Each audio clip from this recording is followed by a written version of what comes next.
Un match qui a rempli le stade du Rail ce soir. Nous sommes dans les premières minutes de cette partie avec un ballon à l'avantage des Niçois qui vont se créer sur les couloirs. Déjà des occasions. Ce ballon hésite. Il va être centré par Balmont.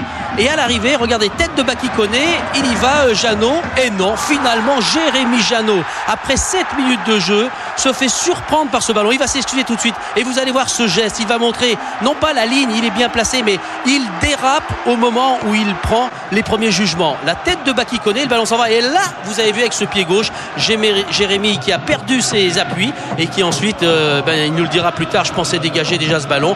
Et il prend ce but, casquette. C'est vrai, voilà, les Stéphanois, après les excuses de Jérémy Jeannot, bloqués dans ce début de partie. Frédéric Antonetti, qui reste sur une défaite face à Auxerre après de bons résultats, et bien avec ses joueurs, trouve la récompense dans les premières minutes. Des Niçois qui sont très solidaires, qui vont une nouvelle fois se créer une occasion. La remise de Lasland est excellente et c'est Baki Koné du haut de son 1m64 qui décolle, et vous allez voir la puissance de sa frappe. Et oui, il en rigole, Baki, parce qu'il se dit, mais moi qui marque peu de la tête, et bien là j'ai réussi à surprendre tout le monde. Excellent passeur, Lasland, ça on le savait. Et puis cette tête piquée, puissante, qui surprend Jérémy Jeannot. On est à peine dans la 19e minute et voilà les Niçois au stade du Rail qui enfoncent dans cette première mi-temps les hommes de Laurent Rousset, qui ont complètement raté le début de leur match. Donc bien évidemment, on va essayer dans les minutes qui vont nous amener à la mi-temps du côté de Saint-Etienne, et bien d'attaquer face à Lionel Letizy qui remplace Hugo Lloris pour son 350e match ce soir. Et bien Letizy sort ce ballon important, et puis on vous a mis dans le résumé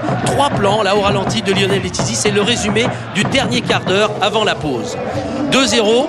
On ne peut pas en rester là, disent les Stéphanois qui s'encouragent, qui veulent à tout prix montrer des qualités à l'extérieur. Et puis coup de tonnerre, 1 minute après la reprise, eh bien le claquage de Baki Koné qui souriait il y a quelques instants et qui se retrouve bloqué pour plusieurs semaines maintenant et absent de l'équipe niçoise. Il est claqué à la cuisse. La réaction qui continue maintenant du côté stéphanois. Il y a toujours eu des buts depuis 30 ans dans ce match. On va en avoir encore, se disent les Stéphanois, puisqu'on essaye bien sûr d'attaquer. Vous allez voir que Jacques Abardonado, même s'il fait une frayeur ici à son gardien Lionel Letizy, eh bien Abardonado, comme tous les défenseurs niçois, tiennent bon la maison de l'OGC Nice ce soir après 1 heure de jeu. Ederson qui vient une nouvelle fois mettre ce ballon en bonne position, et puis finalement cette frappe est à nouveau détournée, frappe de Lasland. C'est Jérémy Jeannot qui sauve les Stéphanois. Laurent Rousset se pose des questions, comment déclencher enfin ce match à l'extérieur, d'autant que Nice continue d'attaquer. Encore cette belle combinaison, voilà l'image des Niçois ce soir,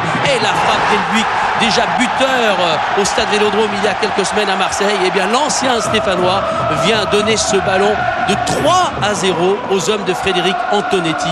Voilà la solidarité, l'envie qui est récompensée. Les derniers instants, Job est percuté dans la surface. Monsieur Dayek va sanctionner Tavlaridis, et c'est donc un penalty pour un 4e but ce soir au stade du Rail en faveur donc de l'OGC Nice. Et Job, eh bien, il sent bien, il va y aller. Hop, il tire. Monsieur Layek fait signe que des Stéphanois n'ont pas assez attendu, se sont précipités dans cette surface. On va donner à nouveau à Joseph Désiré Job l'occasion.